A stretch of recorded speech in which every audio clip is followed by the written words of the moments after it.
La historia comienza en una región donde la política ya no era un mecanismo de equilibrio, sino un escenario de tensiones acumuladas durante más de 3 décadas. Un territorio que durante muchos años había sido visto como un puente entre culturas comenzó a fracturarse lentamente hasta convertirse en un símbolo de inestabilidad moderna. Las raíces del conflicto no surgieron de un solo día, sino de una cadena de decisiones que, al principio, parecían pequeñas, casi insignificantes. Sin embargo, cada una de ellas empujó al territorio un paso más cerca de una crisis inevitable. En la capital de esta nación imaginaria, llamada Andaría, el ambiente político siempre había sido tenso, pero fue durante los últimos 5 años cuando la situación comenzó a deteriorarse de manera acelerada. El gobierno central, dirigido por un consejo de 44 miembros, empezó a tomar decisiones que beneficiaban a una minoría económica mientras ignoraban las necesidades de más de 20 millones de habitantes que buscaban estabilidad, trabajo y seguridad en su vida diaria. La primera señal del colapso comenzó cuando el Consejo aprobó una nueva ley que limitaba la participación electoral. La ley, conocida como la Reforma de Acceso Ciudadano, redujo en más de un 40% la posibilidad de que comunidades rurales y zonas marginales votaran de manera efectiva. Aquello provocó un resentimiento profundo en más de la mitad de la población. En solo 2 meses, la inconformidad se convirtió en protesta. En 4 meses, en disturbios. Y en menos de un año, en un conflicto abierto. La tensión escaló cuando un grupo opositor, formado inicialmente por 32 líderes comunitarios, declaró que el gobierno estaba deslegitimado. Lo que inició como una declaración simbólica se transformó rápidamente en un movimiento con miles de seguidores. Cuando el gobierno ignoró el mensaje, las protestas se expandieron a más de 10 ciudades.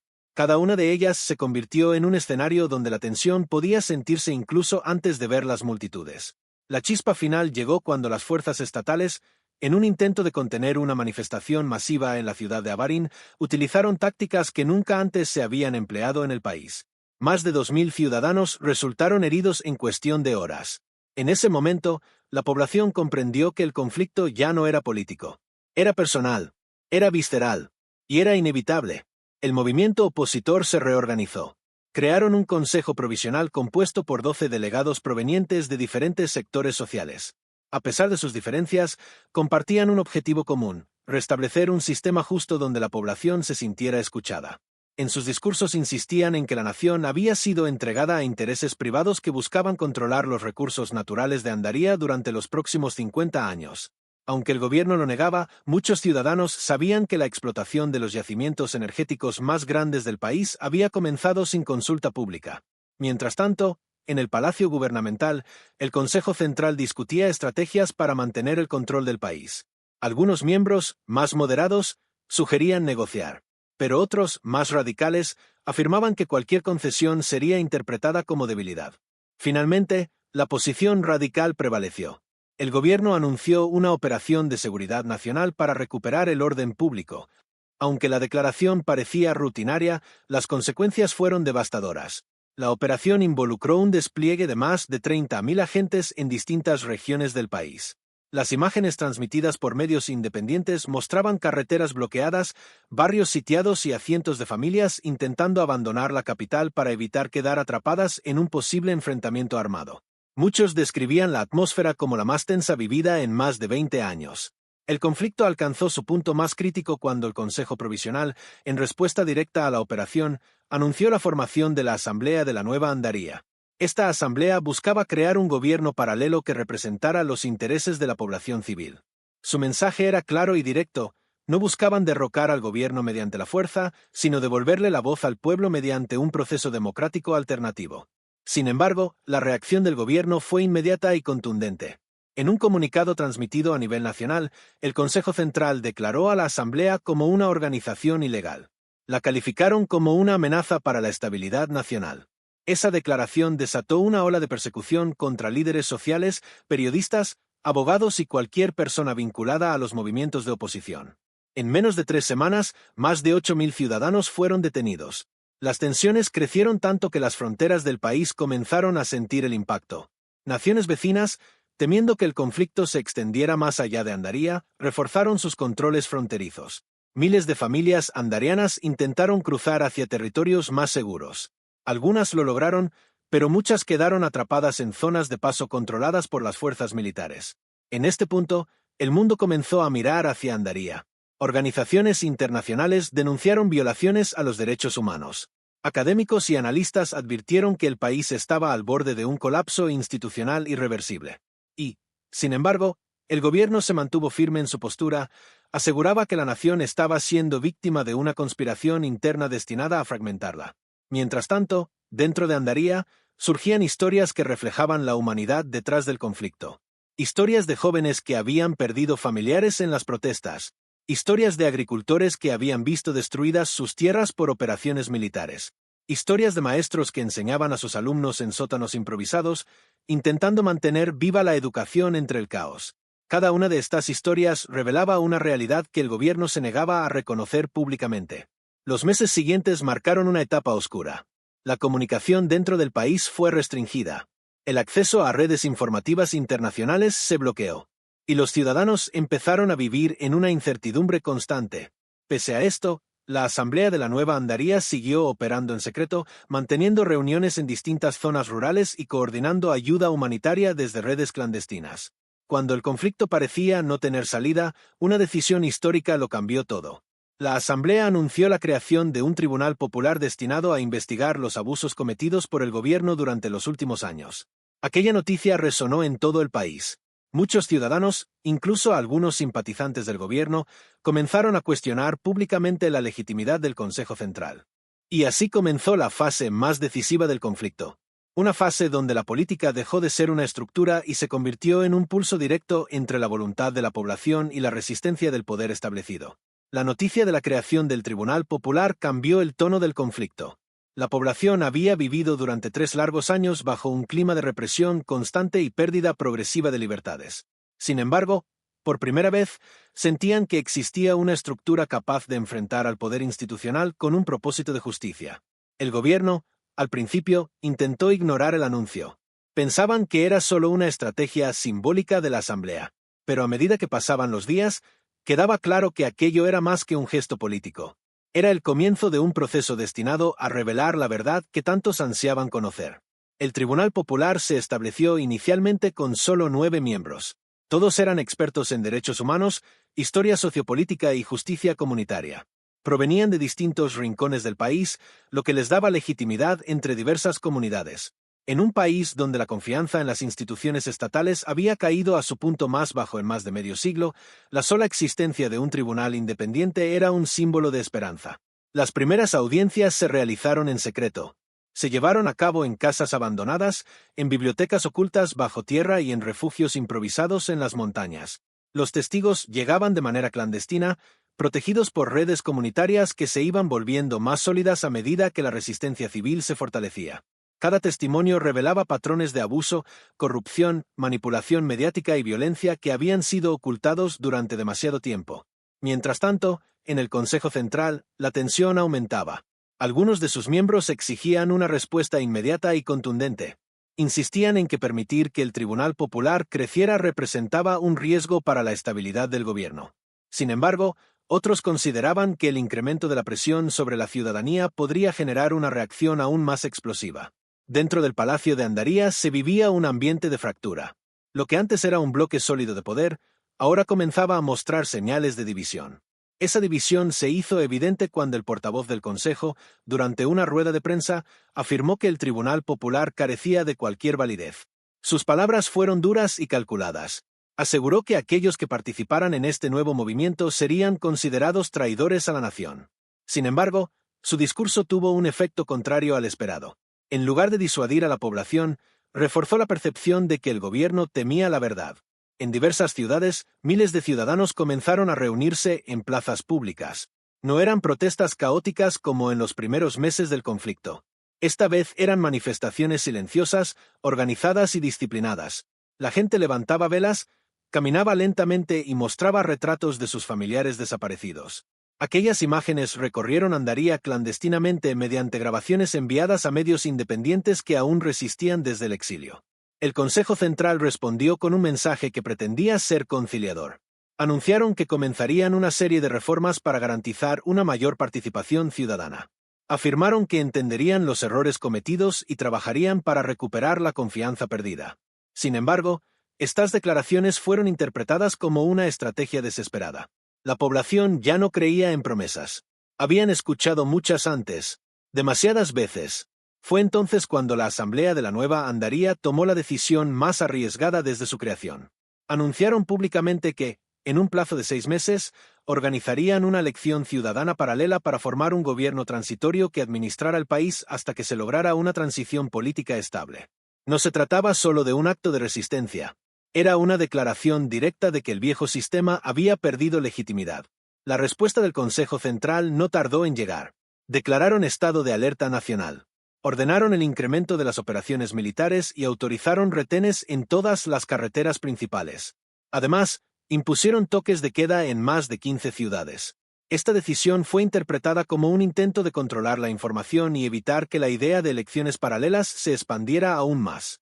Sin embargo, el efecto fue exactamente el opuesto. En los meses siguientes, el movimiento ciudadano experimentó un crecimiento sin precedentes. Miles de voluntarios se unieron a organizaciones comunitarias que trabajaban en la logística de las elecciones alternativas. Centros culturales, escuelas rurales y antiguos mercados se convirtieron en puntos de reunión donde se registraban votantes y se organizaban debates públicos. Andaría se transformó en un país donde dos sistemas políticos coexistían en tensión permanente. El Tribunal Popular, al ver el crecimiento del movimiento, decidió hacer públicas algunas de las investigaciones iniciales. Era una decisión arriesgada, pero necesaria. En un informe preliminar de más de 40 capítulos, el tribunal detalló violaciones sistemáticas cometidas durante los últimos años. Cada capítulo incluía testimonios, fechas, lugares y análisis históricos que demostraban cómo el gobierno había utilizado el aparato estatal para mantener el control mediante el miedo y la manipulación. La publicación del informe recorrió el país en cuestión de días. Aunque el gobierno intentó bloquearlo, miles de copias impresas circulaban clandestinamente. Los ciudadanos pasaban las hojas de mano en mano como si se tratara de un mensaje sagrado. Para muchos, era la primera vez que veían sus propias experiencias reflejadas en un documento oficial independiente. El impacto fue tan fuerte que incluso algunos altos funcionarios comenzaron a renunciar. En menos de 2 semanas, 7 miembros del Consejo Central abandonaron sus cargos. Alegaban diferencias éticas con la dirección política actual. Era la primera ruptura pública dentro del gobierno desde el inicio del conflicto. Los observadores independientes afirmaban que aquella fractura representaba el inicio del fin del viejo régimen. Sin embargo, la tensión también generó nuevos peligros. El ala más radical del gobierno decidió actuar por su cuenta. Organizaron operativos clandestinos para neutralizar a líderes comunitarios y miembros de la Asamblea. Durante esta etapa, más de 200 ciudadanos desaparecieron sin explicación. Aquellos días fueron recordados como la noche prolongada de Andaría. Pero incluso ese miedo no logró detener el movimiento. Al contrario, lo fortaleció. La población comprendió que, si no persistían, la oscuridad sería permanente. Y así, en uno de los momentos más difíciles de su historia, la nación se unió como nunca antes lo había hecho. La fase siguiente sería decisiva. Sería la fase donde la resistencia civil y la fuerza institucional finalmente se enfrentarían en un punto sin retorno. La tensión se convirtió en un elemento constante del ambiente. Era como una neblina pesada que no se veía, pero se sentía en cada gesto y en cada conversación. Los diplomáticos caminaban con pasos lentos, calculados, conscientes de que cualquier palabra mal dicha podía desencadenar una respuesta desproporcionada. La política dejó de ser una disputa de ideas y se transformó en un campo minado donde cada decisión tenía el peso de una larga cadena de consecuencias invisibles. A lo lejos, las capitales del mundo vibraban con una energía contradictoria. Por un lado, se celebraban reuniones urgentes en salones iluminados por lámparas antiguas que parecían observar en silencio las preocupaciones del presente. Por otro lado, en las calles, los ciudadanos comunes continuaban con su rutina diaria, ignorando por completo que la estabilidad que daban por sentada era más frágil que nunca. Los jefes de Estado recibían informes extensos que detallaban movimientos militares discretos, operaciones de inteligencia inquietantes y tensiones que crecían como grietas en un muro que durante años pareció indestructible. Cada informe estaba redactado con palabras cuidadosas que mezclaban prudencia con alarma. Los asesores más experimentados no ocultaban su preocupación, y en su mirada se reflejaba una verdad que nadie se atrevía a admitir en voz alta. El equilibrio político mundial colgaba de un hilo extremadamente delgado. Mientras tanto, en ciertas oficinas sin ventanas, se analizaban datos recopilados durante décadas. Gráficas extensas representaban tendencias de poder que subían y bajaban como mareas, pero por primera vez en mucho tiempo esas tendencias mostraban una inestabilidad que perturbaba incluso a los analistas más fríos. Algunas naciones habían aumentado su influencia de forma repentina, mientras otras, que durante generaciones dominaron la escena global, comenzaban a mostrar síntomas de desgaste estructural.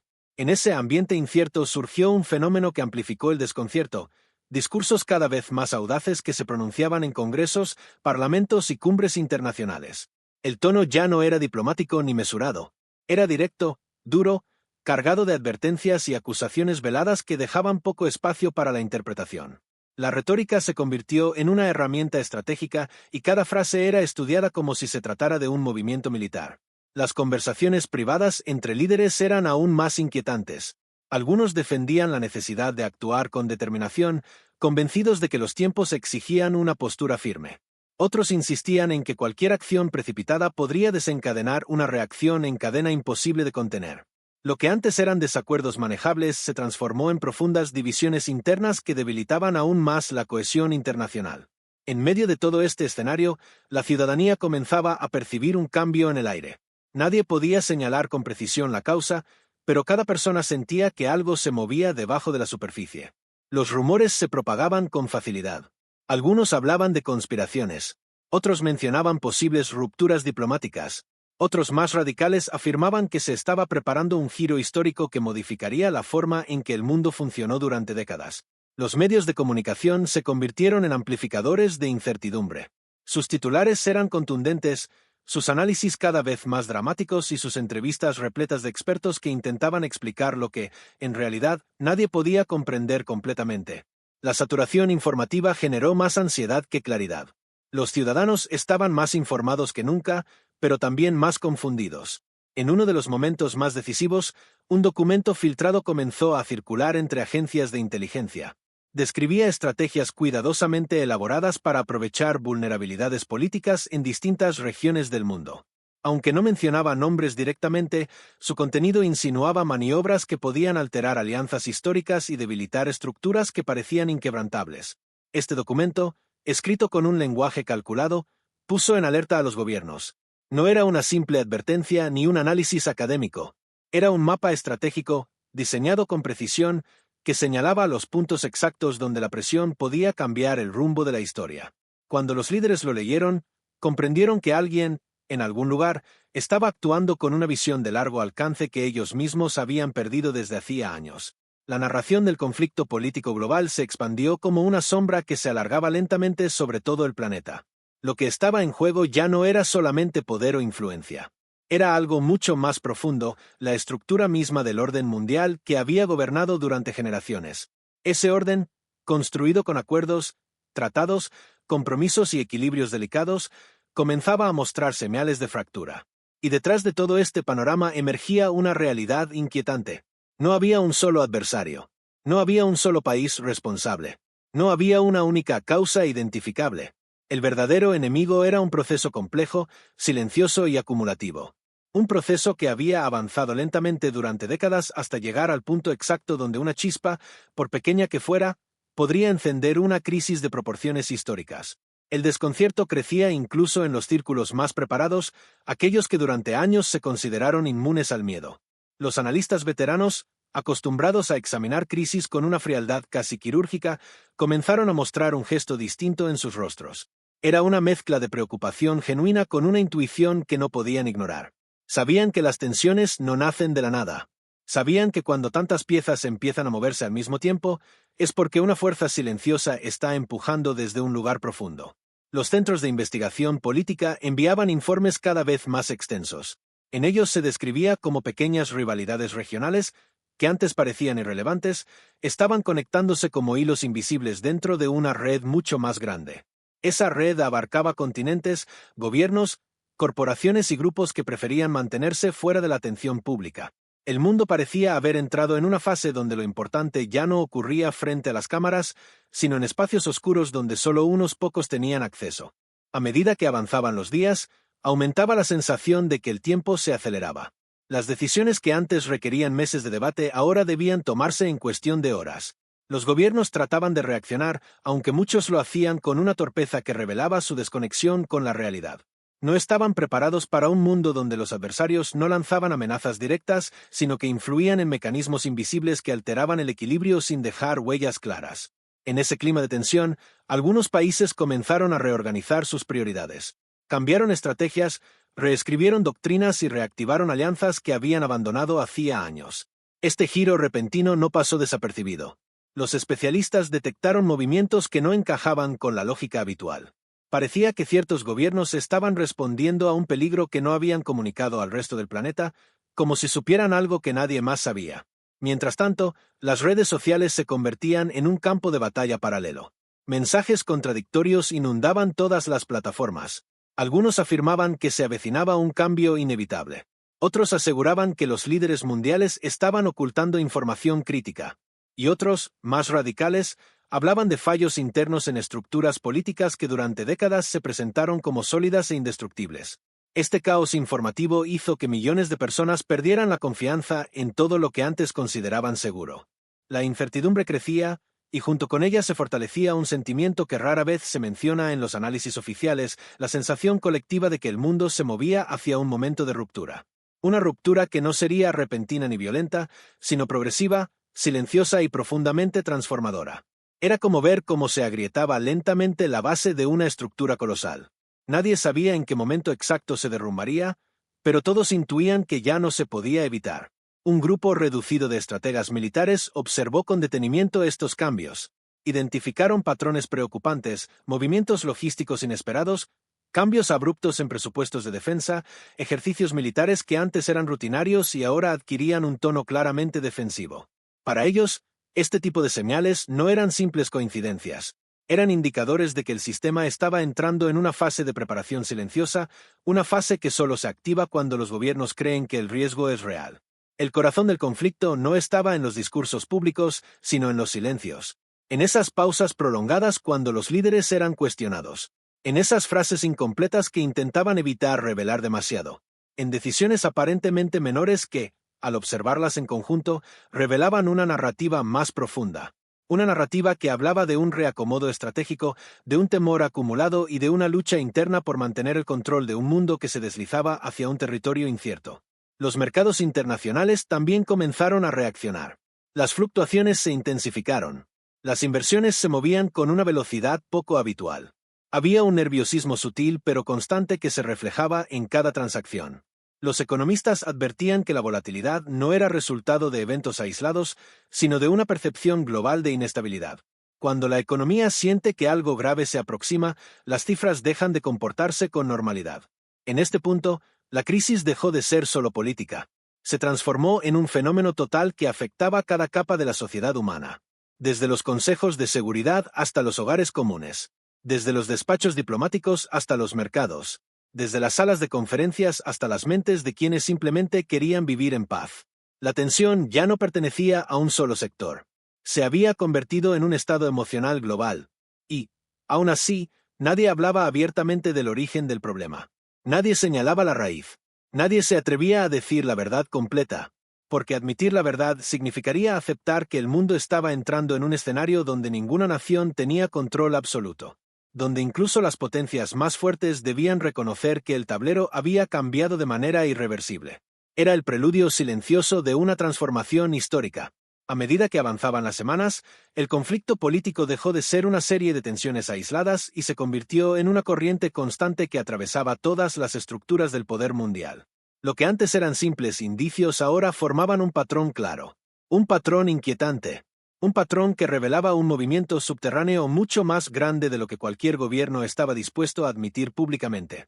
Los servicios de inteligencia, en distintas partes del mundo, empezaron a detectar interacciones entre actores aparentemente desconectados.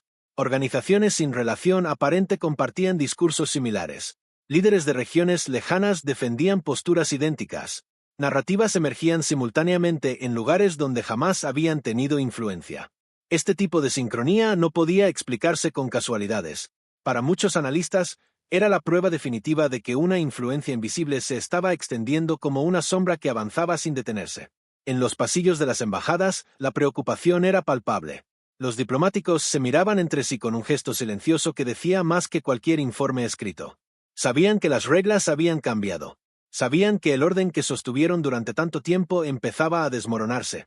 Y lo más inquietante era que no tenían una estrategia clara para detener este colapso progresivo. Mientras tanto, algunos líderes comenzaron a adoptar posturas más agresivas. Consideraban que la única manera de recuperar la estabilidad era tomando decisiones firmes, aunque esas decisiones pudieran aumentar la tensión global.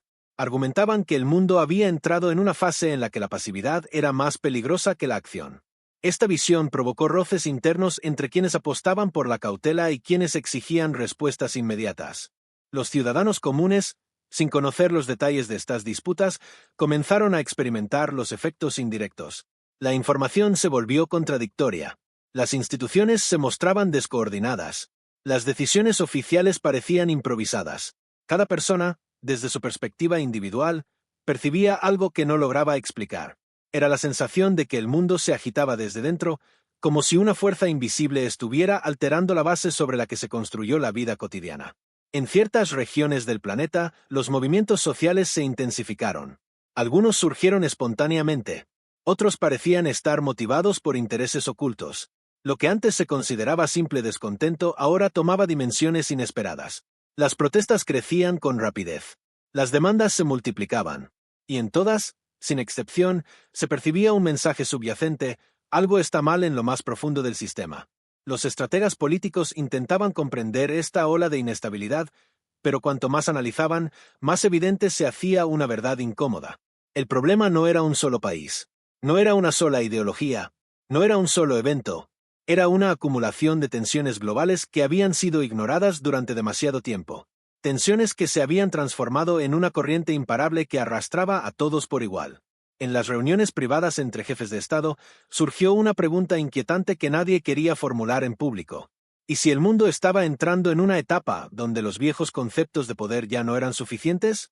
¿Y si las estructuras tradicionales habían perdido su capacidad para controlar los acontecimientos? ¿Y si el futuro estaba siendo moldeado por fuerzas que no respondían a las lógicas políticas tradicionales? Algunos expertos comenzaron a proponer una teoría más profunda. Sostenían que el conflicto no era simplemente político, sino estructural. Era el resultado de décadas de acumulación de tensiones económicas, sociales, tecnológicas y diplomáticas. Según estos analistas, el sistema global se había vuelto tan interconectado y tan complejo que cualquier falla pequeña podía desencadenar efectos descomunales en otras partes del mundo. Esta teoría generó un gran debate. Algunos la rechazaron, convencidos de que el sistema podía controlarse con ajustes estratégicos. Otros, sin embargo, comenzaron a aceptar que quizá el mundo estaba enfrentando una transición inevitable. Una transición hacia un orden completamente distinto, cuya forma aún no podía definirse con claridad. En este punto, la atención mundial comenzó a centrarse en figuras de poder que llevaban años operando en la sombra. Empresas con influencia masiva. Organizaciones con agendas globales. Redes que conectaban intereses dispersos. De pronto, estas entidades empezaron a ser mencionadas en informes que antes solo hablaban de gobiernos. Su influencia se había vuelto tan real que ya no podía ignorarse. Algunos líderes se sintieron amenazados por esta revelación. Temían perder control. Temían que actores externos empezaran a moldear decisiones que tradicionalmente pertenecían al ámbito gubernamental. Las disputas internas se intensificaron. Los desacuerdos dejaron de ser simples debates y se convirtieron en luchas abiertas por preservar fragmentos de poder en un sistema que se volvía cada vez más inestable. El conflicto político global ya no era un conjunto de eventos aislados. Era una transformación histórica en curso. Una transformación que avanzaba como una corriente profunda y silenciosa, alterando todo a su paso. Y lo más inquietante era que, sin importar cuánto se intentara detener, esa transformación parecía inevitable. Era el inicio de un cambio que ningún líder había previsto completamente.